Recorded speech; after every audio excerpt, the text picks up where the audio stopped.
Hello, this is Jon Speelman with the game of the day for the first round of the 7th London Classic. There's only been one decisive game, but there's been some tremendous action, extreme violence. Magnus Carlsen played a novelty against Maxime Vachier-Lagrave, and Vachier-Lagrave was basically forced to take a perpetual.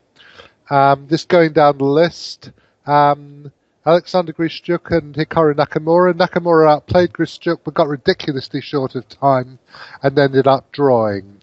I think Carlsen-Caruana and Aronian-Anand, they have now finished in a very slightly tedious draw. And Aronian-Anand against Michael-Adams was also a very quiet draw.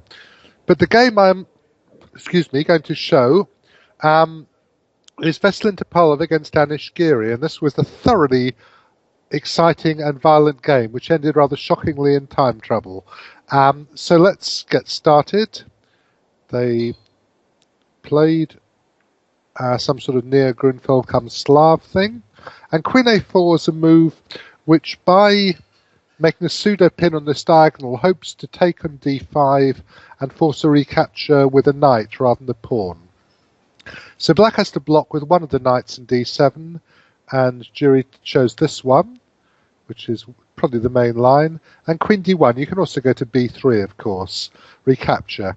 Well, what white is claiming is that the knight on B6, it's moved from F6 in 2 moves, in a straight line, in fact, but obviously via knight moves, is worse placed than on F6, and it's a reasonable contention.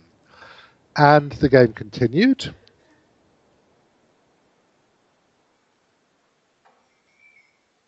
Rook E8.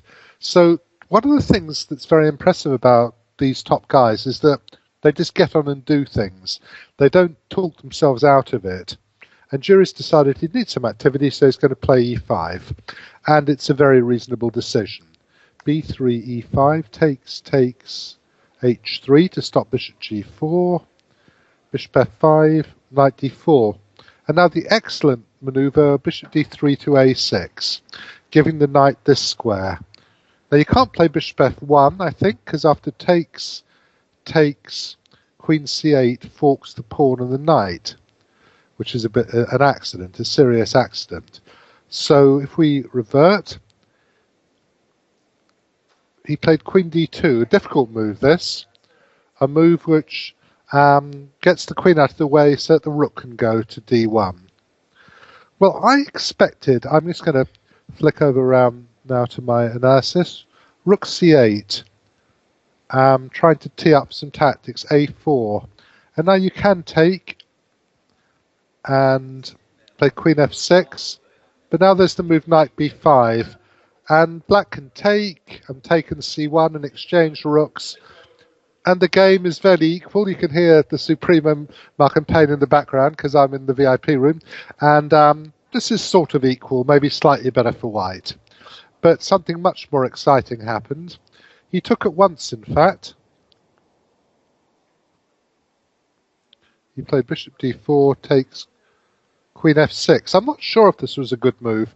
It would require a lot of analysis to work it out. It was a very, very sharp position. A4 was played, threatening knight B5, and Queen takes D4. And this relies on quite a lot of tactics. The basic point is that if bishop F1, which looks very scary, you play knight D7, and if takes, check, have to go king G2, rook takes rook, queen takes knight, bishop B3. When I was doing the commentary with Mark Crowther, I ridiculously thought knight C5 was a move here, missing the rook C1, queen B3, you can take with the bishop and you win a piece. But black would play knight F8, and it's a position. White's a pawn down for the moment, but has a good bishop. He's probably perfectly okay.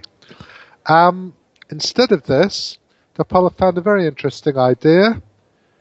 He went A5 and rook A4, displacing the queen. Queen went to E5, better square, I think, than G7 or certainly H8, which I was thinking about. Knight takes D5, knight takes C1, rook takes C1.